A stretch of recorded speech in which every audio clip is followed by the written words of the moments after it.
Ke-40, rayuan gak mempan. Baby dibuat kagum dengan konsep pernikahan Dijah. Kesannya sederhana tapi mewah. Tak banyak yang diundang tapi semua hidangan sangat memuaskan. Baby kenyang. Hahaha.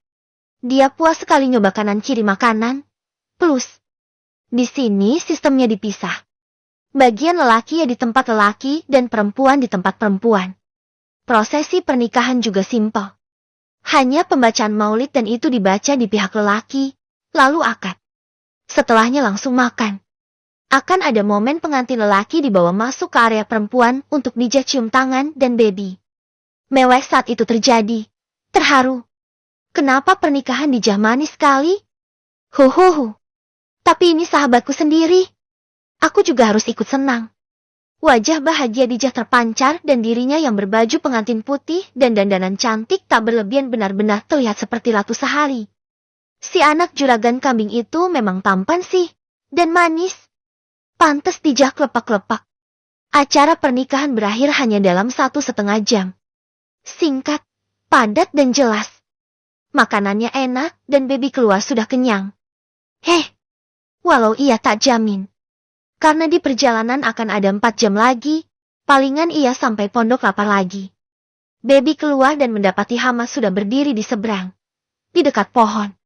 Sepertinya pria itu menunggunya di sana. Baby melambai dan tersenyum lebar. Menghampiri sosok itu, mereka bergandengan tangan ke parkiran mobil. Hanan sudah nunggu di mobil, di sana. Ke apa jalan? Baby mengangguk. Ya apa boleh buat dengan sepatu wedges dan sinar terik begini. Jalan kaki.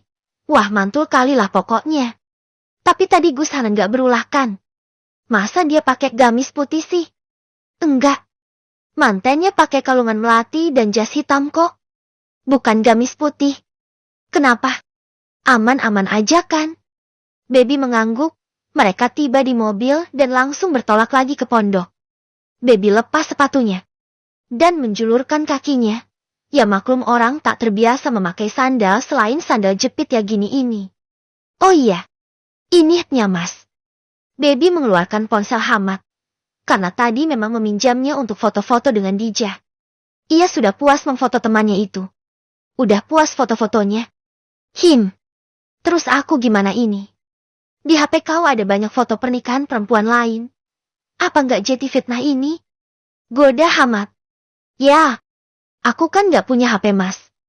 Tapi nanti kalau aku punya handphone, aku pindahin deh filenya. Janji baby. Apa manten cowoknya ikutan foto?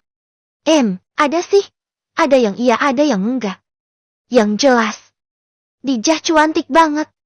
Pangling aku. Gumam baby lagi. Masih terkesan dengan make up Dijah yang bikin pangling. Masa? Gumam Hanan agak sinis. Iya. Banget. Paling cantik. Ning Melati mahlutit. Ucap baby membelah sahabatnya. Ya kan ini pakai dempul. Si Melati gak pakai apa-apaan udah begitu. Ya kan Gus Hanan gak tahu. Ning Melati pakai dempul apa enggak. Gak bisa bilang itu alami juga kan? Ya. Kamu gak tahu aja. Melati itu dari kecil. Dari orok udah putih bening. Bibirnya kemerahan. Kelopak matanya juga kemerahan. Makanya dia diberi nama Melati. Belah Hamad lagi. Lah kok jadi dia yang sensi? Ya udah sih. Ning Melati aja Gus. Kok repot? Kan Gus Hanan mikir Ning Melati itu lebih cantik. Bahkan sama yang udah pakai dempul untuk manten aja masih dibilang Ning Melati yang lebih cantik. Ya kan? Tanya baby lagi. Ia sudah bersandar rileks di kursi belakang. Masa bodoh dengan kerudungnya yang sudah tak lagi tegak. Kan sudah selesai acaranya. Aku gak lihat perempuan dari parasnya. Tapi dari hatinya. Akhlaknya. Apa aku cocok sama perempuan itu? Apa dia klik dengan hatiku? Bukan masalah cantik atau tidak. Kaya atau tidak. Anak kiai atau tidak. Gak ngaruh. Intinya aku gak nerima perjodohan dengan Melati ya karena itu. Aku gak klik sama dia. Ucapnya tegas. Gitu ya? Ya mudah-mudahan. Gus Hanan bisa klik nanti sama perempuan yang selanjutnya. Ucap baby biar cepat. Jujur saja dia ngantuk. Dan tak pakai basa-basi. Dia bisa aja main nempelkan kepala di sandaran kursi lalu dia budal tidur. Ia terbangun dan langsung memegang perutnya. Mendengarkan Hamad dan Gus Hanan sedang mengobrol. Baby lapar. Sangat lapar. Ia mau bicara, tapi Kadu mendengar percakapan pribadi Gus Hanan dan Hamad. Kan dia gak sengaja ya. Mereka sudah di tengah jalan ngobrol juga. Jadi dia memilih diam, tak memotong. Ya aku juga gak tahu, Mat. Gak jelas. Yang pasti, aku gelisah. Aku gak suka. Aku kok jadinya benci. Aku heran sendiri sama diriku. Heran banget. Kenapa baru datang sekarang kayak begini? Heran aku. Ya banyakin istighfar, Nan. Gak baik itu perasaan kamu. Gak baik sama sekali. Ucap Hamad dengan pelan dan santai. Saat itu Hamad menengok ke belakang, lalu tersenyum karena mendapati baby yang sudah bangun. Sudah bangun? Mas aku lapar loh. Ucap baby tanpa rasa malu. Ya kan udah lapar beneran. Gak bisa ditolak juga kalau udah bunyi keracak-kerucuk. Oh iya. Nan, cari tempat makan bisa, Nan? Bisa. Aku juga lapar lagi. Tadi gak nafsu makan. Ucapnya dan langsung belok aja. Baby dan Hamad dibuat kaget.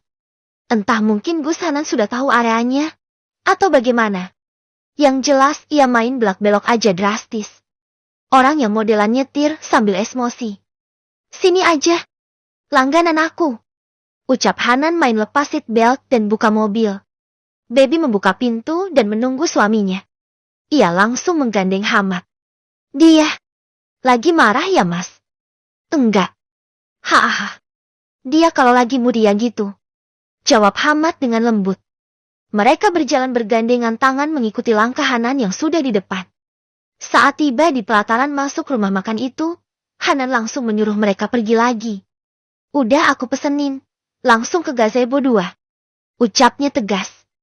Ya dialah yang memimpin di mana mereka makan. Sebuah gazebo dari bambu dan atap ranting kering, dan di bawahnya ada kolam air berisi ikan koi. Jadi konsepnya adalah tempat makan bernuansa alam. Pesen apa kamu, Nan? Gurame bakar, cumi bakar, udang mentega, udang asam manis, udang saus padang, dan kerang darah bumbu saus tiram. Nasi. Jeruk hangat 3. Udah aku bayar juga. Gak usah protes makanya. Ketus Gus Hanan. Lah. Duduk juga baby jadinya takut-takut. Belum ada makanan yang terhidang jadinya mereka hanya duduk main handphone saja. Gus Hanan dengan haknya. Sementara baby dan Hamad berduaan ngeliatin hasil foto mereka. Bagus ya. Yang ini. Hehe, lucu. Gumam baby menunjuk satu foto Dijah dan dirinya yang sama-sama menghadap ke arah kamera handphone. Baby meminta si fotografer melakukan foto dengan haknya. Ini juga. Hehehe. Ini fotografer yang ngirim ke sini. Jelas baby lagi atas foto lainnya. Loh.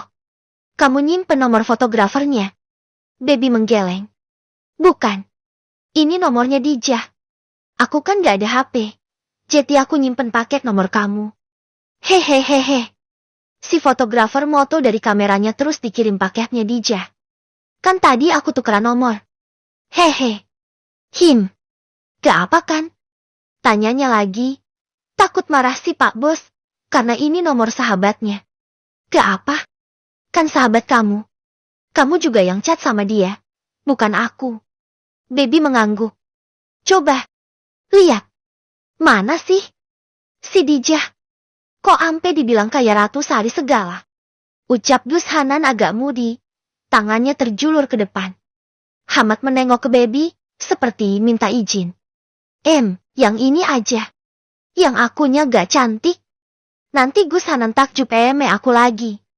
Ledek baby. Ia tahu diri, itu takkan terjadi, tapi senang saja meledek Gus Hanan. Hamad juga hanya mengelus kepalanya terkekeh. Idih, ogah beb. Aku ngadepin kamu kalau bukan karena Hamad. Ugah. Ribet. Keluh Gus Hanan lagi. Gini doang. Ucapnya lalu membalikan ponsel Hamad lagi. Ia hanya sekali melihat foto lalu melengos. Ih, ini cantik tahu. Protes baby. Biasa aja.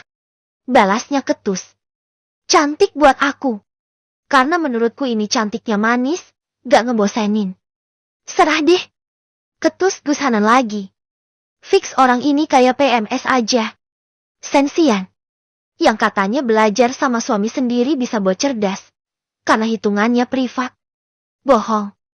Hidih. Batin baby. Ia menggeleng sendiri.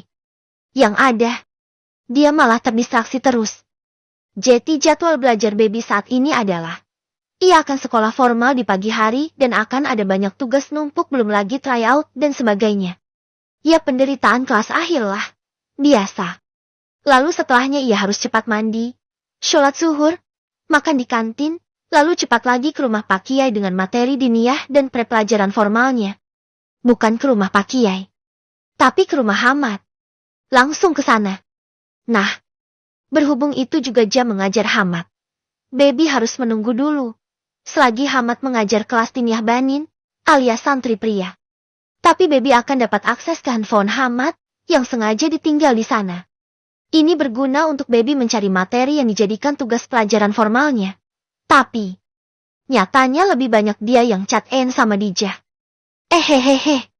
Setelahnya, ya sekitar jam 1:30, Hamad akan datang dan pelajaran diniyahnya dimulai. Pelajarannya lebih ke taklim dan super kilat. Hamad membaca kitab, mengartikannya dan menerjemahkannya dengan arti sesungguhnya. Karena kadang bahasa kitab mesti diartikan lebih jauh, dijelaskan dan dijabarkan. Ekspektasi Hamad, Baby bisa menyerap semua informasi darinya dan akan jadi lebih cerdas. Tapi yang bicara dan jelasin udah kayak mobil F1 balapan. Cepet, ngebut, dan gak pakai ngerem. Baby kadang mendengarkan, lalu mengerjak. Dan Hamad akan bertanya. Faham? Ya menggelenglah. Mana bisa dia ngerti dengan semua penjelasan panjang kali lebar kali cepat itu. Otaknya terbatas. Belum lagi nanti akan ada tugas tambahan dari si Pak Suami. Pre, dong. Hebat kali. Pinter enggak? Stres iya. Seperti kali ini, untungnya Baby sudah selesai tugas kelas formalnya. Jadilah ia berbaring santai. Masih dengan kerudung dipakai. Karena takut nanti ada orang lain masuk, kan berabe. Jeti sampai memastikan pintu terkunci setelah Hamad masuk. Ia dilarang buka-bukaan. Jadilah ia bersantai SMS-an sama Dijah. Si mantan baru yang lagi happy-happynya. Cie yang mau UTS. Ledek Dijah. Kayaknya dia juga gak ada kerjaan. Hanya jadi ibu rumah tangga di rumah. Ngapain Jah? Di rumah. Nganggur. Masak. Nyuci. Jemur. Ngelipetin baju. Beres-beres.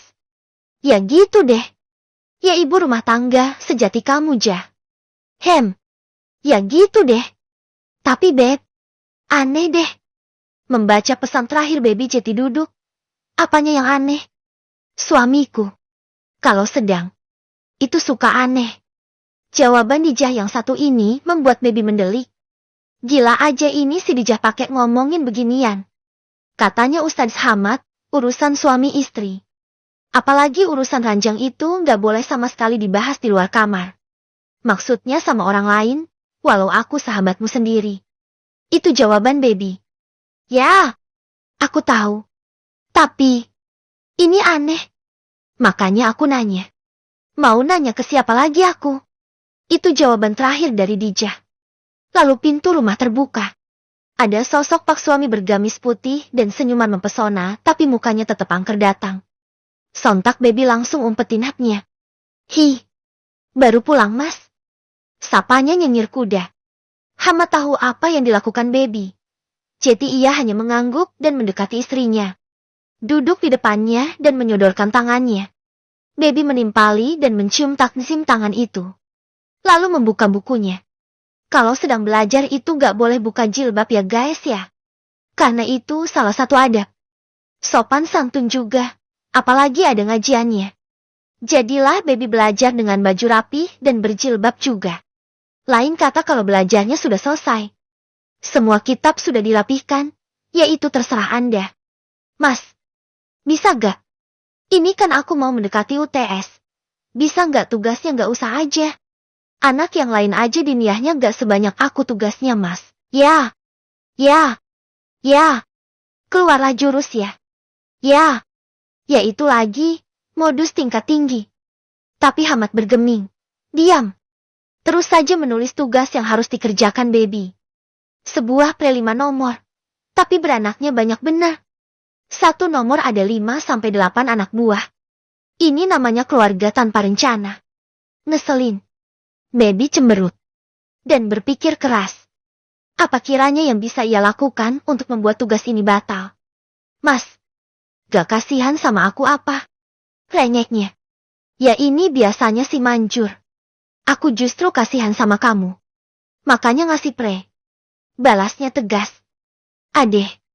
Susah emang punya suami guru galak. Aku dengar. Ning Melati mau keluar negeri ya mas. Apa kabar dengan Gus Hanan kalau gitu? Mencoba mengalihkan topik. Baru kalau dia moodnya sudah baik. Dia akan banting setir ke pembatalan prenya ini. Heh. Iya ya. Gak tahu. Hanan gak bilang apa-apa. Tapi Melati kan sudah S2. Masa iya dia mau ngambil S3? Palingnya liburan doa. Atau umroh? Jawab Hamad tenang. Ia masih menulis lagi beberapa hal. Seperti note. Ini harus diapakan. Yang ini harus diapakan. Kok gitu? Emang kalau kuliah di luar Gus Hanan akan tahu gitu? Tanya baby masih mengalihkan topik. Kini Hamad melepas ballpointnya. Dan memandang ke awang-awang, seperti berpikir. Lebih ke Ning Ningrumnya sih. Kan mereka sohiban. Kalau dia dapat kabar Ning Melati mau kuliah lagi, pasti Ning Ningrum cerita ke Hanan kan? Lah iya. Ning Ningrum kok gak balik-balik mas? Kan ambil kuliah lagi dia. Ngambil jurusan lain. Kok kamu tahunya detil mas? Perhatian bener. Mentang-mentang ketemuan diaman. Ledek baby.